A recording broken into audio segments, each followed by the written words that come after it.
यदि बनना है तो रसखान बनो, अब्दुल कलाम बनो। ऐसे मुसलमान बने और ऐसे लोग बने तो हम तो गले लगाने को तैयार हैं। मनसा वाचा कर्मणा तीनों तरह के पाप तब समाप्त होते हैं जब आप पापों का प्रायश्चित कर लें। दूसरे लोग आएं और वो भोजन में और वो थूकें और वो सब ये सब क्रिया करें गलत, वो स्वीकार नहीं है। तो पूकी महाराज से मेरा एक सवाल है कि आज के वक्त में जो हमारे देश के युवा हैं उन्हें सनातन से कैसे जोड़ा जाए। पहली बार महाराज जी जो हैं वो फंसे हैं मेरे इस सवाल में। हाँ, आप पत्रकार हैं, पत्रकार तो फंसा ही लेते हैं।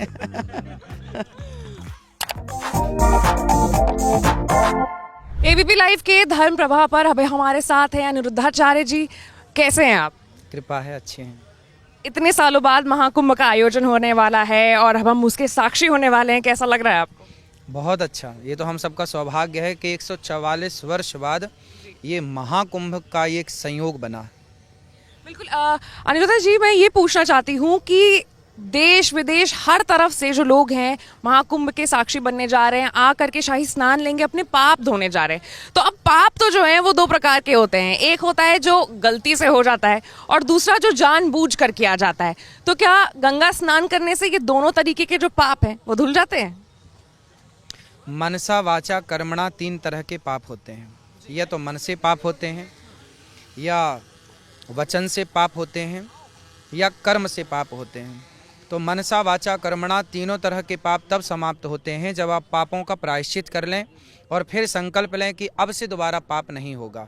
यदि आप पाप करने के बाद कहते हैं कि अब गलती नहीं होगी, आपने स्वीकार कर लिया, तो निश्चित मानिए कि आपके सारे पाप भगवान क्षमा करते हैं, दोबारा पाप ना हो। और भगवान कहते हैं कि सन्मुख हों ही जीव मोहि जबहीं, जन्म कोटि अघ नासहि तबहीं। जब व्यक्ति भगवान के सन्मुख जाता है तो करोड़ों जन्मों के पाप, चाहे कितना भी बड़ा पापी हो, वह पाप समाप्त हो जाता है। बिल्कुल। महाकुंभ को लेकर के सियासी जो गलियारे हैं उसमें भी बहुत ज़्यादा उठापटक हमने देखने को मिली। देखा गया कि जो साधु संत हैं वो नहीं चाहते थे कि मुसलमानों की जो एंट्री है वो महाकुंभ के इस धरती पर हो, प्रयागराज की धरती पर हो, जब तक महाकुंभ का आयोजन हो रहा है। तो महाकुंभ का आयोजन में देखिए बात ये हो चुकी है इस पर कि ज़रूरत नहीं है। हम सनातनी बहुत हैं अपने मेला को संभालने के लिए और यहाँ संतों की सेवा के लिए।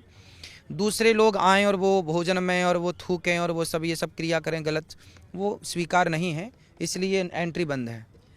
अपने इंटरव्यूज़ में महाराज जी आपने हमेशा कहा है कि किसी एक इंसान से पूरे कम्युनिटी को जज नहीं करना चाहिए। तो मतलब मैं इस बात का काउंटर इसी चीज़ से करना चाहूँगी कि एक दो चीज़ जो हो चुकी हैं, इक्के दुक्के जो उदाहरण हुए हैं, उससे हमें पूरे समाज को मतलब ऐसे जज नहीं करना चाहिए। कुछ लोग अच्छे भी तो होते हैं, और आखिरकार इस समुदाय से इतनी नफरत क्यों? नहीं, नफरत नहीं है। एपीजे अब्दुल कलाम से हम लोग बहुत प्रेम करते हैं, रसखान से बहुत प्रेम करते हैं। हम तो रसखान की कथाएं सुनाते हैं। यदि बनना है तो रसखान बनो, अब्दुल कलाम बनो, है ना। और ऐसे मुसलमान बने और ऐसे लोग बने तो हम तो गले लगाने को तैयार हैं। पर आप छल करेंगे तो कैसे स्वीकार है? किस प्रकार का छल? किस छल की? खाने में थूक देना ये छल नहीं है? और इससे ज़्यादा और क्या चाहिए आपको?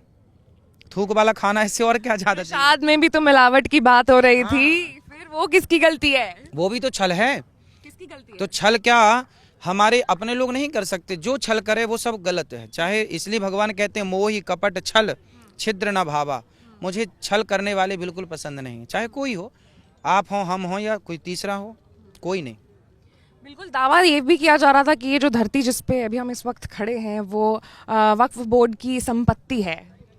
अरे वक्फ बोर्ड तो पैदा नहीं हुआ था तब से हमारा कुंभ चला रहा है ना। वक्फ बोर्ड क्या, वो उनका बीज अंकुरित नहीं हुआ था तब से हमारा सनातन संस्कृति का ये मेला चल रहा है और कुंभ चल रहा है। तो कह देने से क्या होगा? कह दीजिए आप कि आप प्रधानमंत्री हैं, तो कह देने से क्या हो गया? ऐसे तो कुत्ते बहुत भौंकते रहेंगे।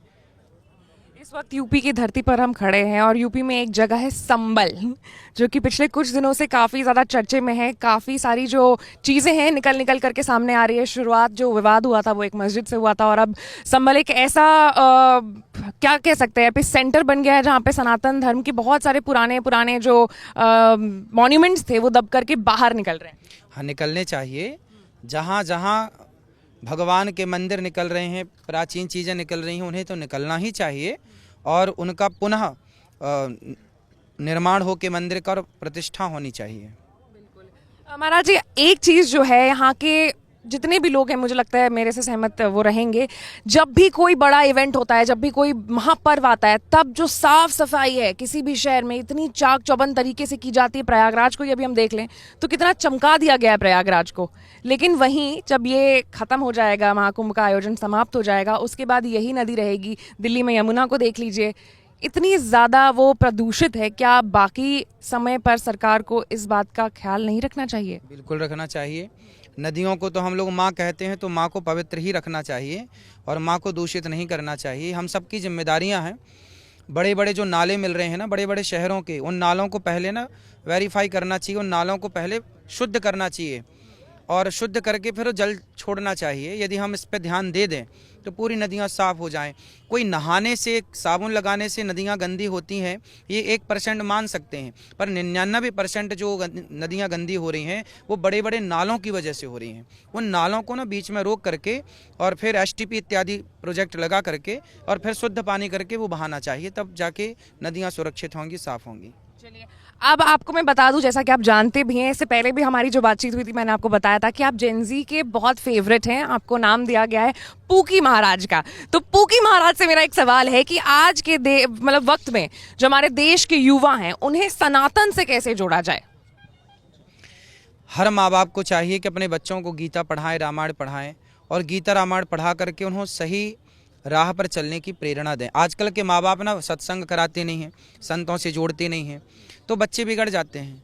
यदि आप सत्संग समय पर कराएं, बच्चों को सही दिशा दें, गीता जैसे पानी पिलाना जरूरी है, भोजन कराना जरूरी है, इंग्लिश पढ़ाना आप जरूरी मानते हैं, उसी तरह गीता पढ़ाना अनिवार्य कीजिए, रामचरितमानस को पढ़ाना अनिवार्य कीजिए, तब जाके संस्कृति और संस्कार बनेंगे बच्चों के। ठीक है, अब एक आखिरी सवाल है मेरा। आपको मैंने रील्स में देखा है कि आप बहुत अद्भुत अद्भुत बातें बताते हैं। अब मेरा भी एक सवाल है, आप जवाब दोगे उसका? बताइए। एक पहेली जैसी है, बताओगे? आ जाएगी तो बता देंगे, नहीं समय लेंगे। चलिए ठीक है, मेरा सवाल ये है महाराज जी कि ऐसी कौन सी चीज है जिसको आप अपने राइट हैंड से तो पकड़ सकते हैं लेकिन अपने लेफ्ट हैंड से नहीं पकड़ सकते? बहुत सारी चीजें हैं, जैसे हम लोग माला ही दाहिने हाथ से पकड़ के जब करते हैं उसको। धर्म रिलेटेड नहीं है ये। हाँ। मतलब ये किसी भी समुदाय का इंसान हो वो भी नहीं पकड़ सकता। अच्छा, लेफ्ट हैंड से नहीं पकड़ सकता?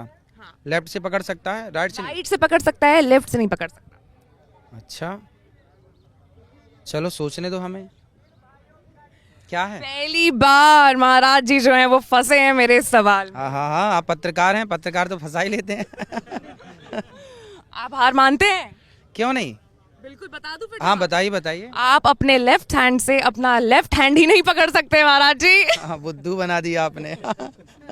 चलिए, बहुत बहुत शुक्रिया ABP लाइव के धर्म प्रवाह पर आने के लिए, महाकुंभ का हिस्सा बनने के लिए। Thank you so much.